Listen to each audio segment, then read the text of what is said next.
ગુજરાત હવે દુર્ઘટનાઓનું AP centre બની ચૂક્યું છે, કારણ કે ગુજરાતમાં થોડો સમય થાય અને થોડા સમયના અંતરે સતત દુર્ઘટનાઓ ઘટતી જ હોય છે। તે પછી હરણીકાંડ હોય, તે પછી ટીઆરપી અગ્નિકાંડ હોય કે અન્ય હાલમાં જે સર્જાયેલો એ ગંભીરા બ્રિજનો કાંડ હોય, અને આના પછી પણ આ કાંડ પછી જો કોઈ અન્ય દુર્ઘટના ન સર્જાય તેના માટે હવે સામાન્ય પ્રજાએ અવાજ ઉઠાવવો પડશે। સામાન્ય પ્રજાએ એ સરકારની બેદરકારી, સરકારનો ભ્રષ્ટાચાર સામે અવાજ ઉઠાવવો પડશે, પ્રશ્નો કરવા પડશે સરકારને। અમે તો સતત પત્રકાર તરીકે સતત પ્રજાને કહેતા હોઈએ છીએ કે તમે અવાજ ઉઠાવતા રહેજો। સરકાર સામે પણ અમે પ્રશ્નો કરતા હોઈએ છીએ, સવાલ ઉઠાવતા હોઈએ છીએ કે ક્યાં સુધી ગુજરાતમાં એ દુર્ઘટનાઓ ઘટતી રહેશે, ક્યાં સુધી એ ઘટનાક્રમ ચાલતો રહેશે। પરંતુ હવે એ સામાન્ય પ્રજાએ પણ જાગવાની જરૂર છે, સામાન્ય પ્રજાએ પણ એ સવાલ ઉઠાવવાની જરૂર છે કે ગુજરાતમાં એ દુર્ઘટનાઓ ક્યાં સુધી ચાલશે। નમસ્કાર દર્શક મિત્રો, લાઈટ 24 ન્યૂઝની સાથે હું છું મેક્ષુ ઠક્કર। ગઈકાલે મહીસાગર ઉપર આવેલા એ ગંભીરા બ્રિજ જે ચાની અંદર બિસ્કિટ તૂટે છે એવી રીતે એ તૂટી પડ્યો। 14 લોકોના એ ગંભીર રીતે મૃત્યુ થઈ ચૂક્યા। 6 લોકો એ હાલમાં ઈજાગ્રસ્ત જે છે તેના આંકડા સામે આવી રહ્યા છે। સતત એ મુદ્દાને લઈને અપડેટ્સ આવી રહ્યા છે અને અત્યંત કરુણ પરિસ્થિતિ હાલમાં જોવા મળી રહી છે। સમગ્ર ગુજરાતમાં આ દુર્ઘટના ચારે બાજુ ગૂંજી રહી છે અને જ્યારે વાત કરવામાં આવે તો ગુજરાત હવે એક દુર્ઘટનાઓનું એપિસેન્ટર બની ચૂક્યું છે, સ્પષ્ટપણે દેખાઈ રહ્યું છે। કારણ કે થોડા સમયના અંતરે ગુજરાતમાં જો કોઈ દુર્ઘટના ન ઘટે તો તેને ગુજરાત ન કહેવાય, એ પરિસ્થિતિ હાલમાં રાજ્યમાં જોવા મળી રહી છે। અને જ્યારે કોઈ દુર્ઘટના ઘટે છે તો એ ઘટનાક્રમ હવે ફિક્સ થઈ ચૂક્યો છે કે જો કોઈ દુર્ઘટનાના સમાચાર આવે છે તો મંત્રીઓ તાત્કાલિક ધોરણે પોતાના એક્સ એકાઉન્ટ ઉપર પોસ્ટ કરી દેતા હોય છે। બધા જ મંત્રીઓની એક જ પોસ્ટ હોય છે, અમે સંવેદનશીલ છીએ। ત્યારબાદ એ સહાયની પોસ્ટ કરવામાં આવતી હોય છે, તેની જાહેરાત કરવામાં આવતી હોય છે। થોડા સમય બાદ મોટા નિવેદનો આવતા હોય છે કે આ ઘટના મુદ્દે અમે કાર્યવાહી કરીશું, પરંતુ તે સમયે થોડા સમય બાદ એ જ નેતાઓ, એ જ મંત્રીઓ આ ઘટનાને દબાવવા માટેના પ્રયત્નો કરતા હોય છે। હવે આ ઘટના ક્રમ સામાન્ય થઈ ચૂક્યો છે ગુજરાતમાં, પરંતુ જો આ ગંભીરા બ્રિજ જેવો કાંડ થોડા સમય બાદ જો અન્ય કોઈ કાંડ ન બને તેના માટે હવે સામાન્ય પ્રજાએ અવાજ ઉઠાવવો પડશે। સામાન્ય પ્રજાએ સરકારની સામે સવાલો કરવા પડશે। અમે પત્રકાર તરીકે તો સતત સવાલો ઉઠાવતા જ હોઈએ છીએ, સરકારને પણ પ્રશ્નો કરતા હોઈએ છીએ કે આ ઘટના કેવી રીતે ઘટી, તેના ઉપર કોઈ કાર્યવાહી કેમ નથી થતી, એ પ્રશ્નો સતત ઉઠતા હોય છે। પરંતુ જ્યાં સુધી એ સામાન્ય પ્રજા સરકારની સામે રોષ ઠાલવતી નહીં થઈ જાય, પ્રશ્ન કરતી નહીં થઈ જાય કે સરકારે આ કેમ કર્યું, ત્યાં સુધી આ ઘટનાઓનો સિલસિલો યથાવત રહેવાનો છે। અને જ્યારે ચૂંટણી આવે છે તે સમય દરમિયાન એ સરકાર દ્વારા એ મંત્રીઓ જે છે તે આ સમગ્ર દુર્ઘટનાઓને ભૂલાવવા માટેના પ્રયત્નો કરતા હોય છે કે પ્રજા કોઈ પણ ભોગે જે રાજ્યમાં બનેલી દુર્ઘટનાઓ છે, ભૂતકાળની એ દુર્ઘટનાઓને ભૂલાવવા માટેના પ્રયત્નો કરતા હોય છે। ત્યારબાદ એ ધર્મની છત્રી ખોલવામાં આવતી હોય છે સરકાર દ્વારા, ત્યારબાદ એ ચવાણાના પેકેટ વેચવામાં આવતા હોય છે કે સમગ્ર રીતે એ વોટ અમારા નામ ઉપર પડી જાય, અમારા નામે વેચાઈ જાય, એવા સતત પ્રયત્નો થતા હોય છે। પરંતુ હવે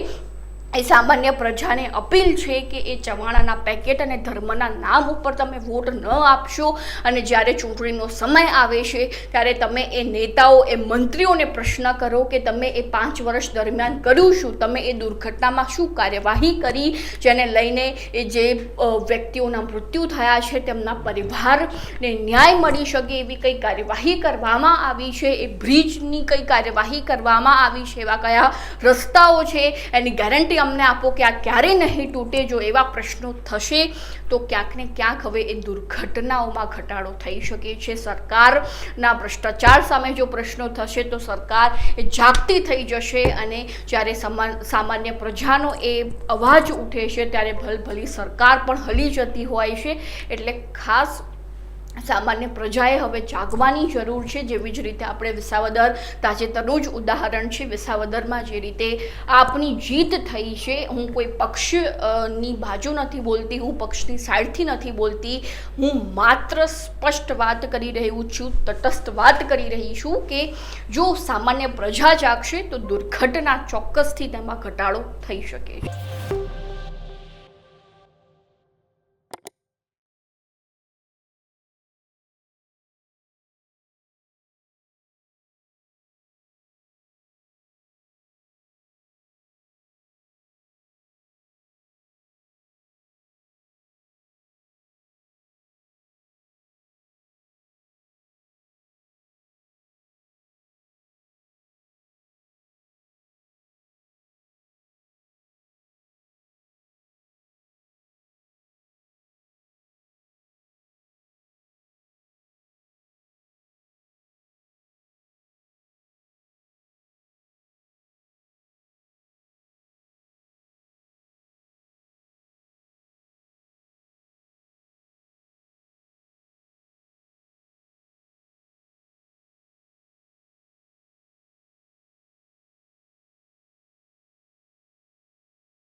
ગુજરાતમાં બનતી એક પછી એક દુર્ઘટના પછી સતત સત્તા પક્ષ સામે થતા સવાલો, સત્તા પક્ષના એ જ રૂટીન જવાબો। એટલે મોરબી દુર્ઘટના પછી અમે જ્યારે ત્યાં ગ્રાઉન્ડ પર હતા ત્યારે અમારી ટીમે મંત્રીથી લઈને ત્યાંના કોર્પોરેટર સુધી બધાને સવાલો પૂછ્યા હતા।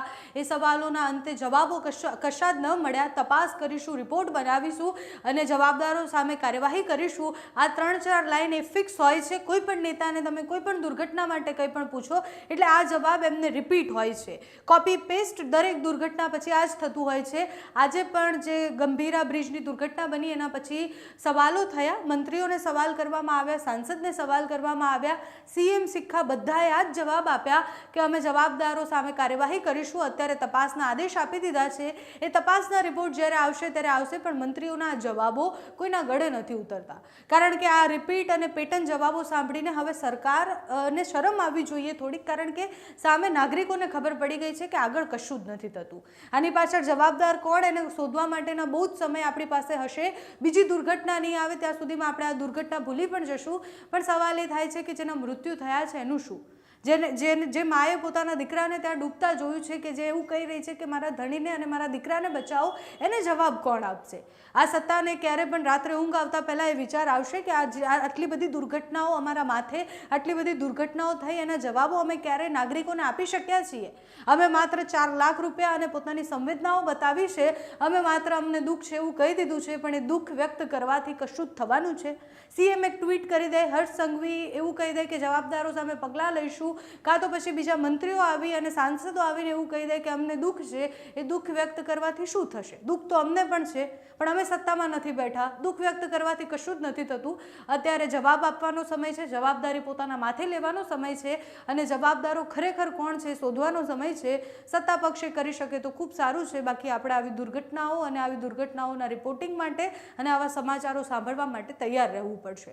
અત્યારે ગૃહમંત્રી હર્ષ સંઘવીની પ્રતિક્રિયા આવી છે. હર્ષભાઈ સંઘવીએ કહ્યું છે કે જવાબદારો સામે પગલાં લઈશું. હવે જવાબદારો સામે પગલાં ક્યારે લેવાય છે તો સમય બતાવશે, પણ એ શું કહી રહ્યા છે, દુર્ઘટના બાદની એમની પ્રતિક્રિયા શું છે તે સાંભળો. વડોદરા ગ્રામ્ય અને આણંદ જિલ્લાને જોડતો બ્રિજ, મહીસાગર નદી પર આવેલા ગંભીરા બ્રિજ પર આજે સવારે 7 વાગે જે વહેલી સવારે બ્રિજની જે દુર્ઘટના બની છે, જેમાં હાલ સુધી 9 લોકો, ખાસ કરીને 9 લોકોના મૃતદેહ મળ્યા છે અને 6 લોકોને રેસ્ક્યુ કરવામાં આવ્યા છે. આદરણીય મુખ્યમંત્રી શ્રી વહેલી સવારે જ એક હાઈ કમિટીને અહીંયાથી તાત્કાલિક સ્થળ પર મોકલી છે અને તાત્કાલિક આ તપાસનો રિપોર્ટ મંગાવ્યો છે અને મુખ્યમંત્રીશ્રીએ ગંભીરતાપૂર્વક તાત્કાલિક વિભાગની જે આરએનબી વિભાગની અને બીજી જે ટીમ છે એને ત્યાં રવાના જે કરી છે અને સાથે કડક પગલાં ભરવાની સૂચના આપી છે.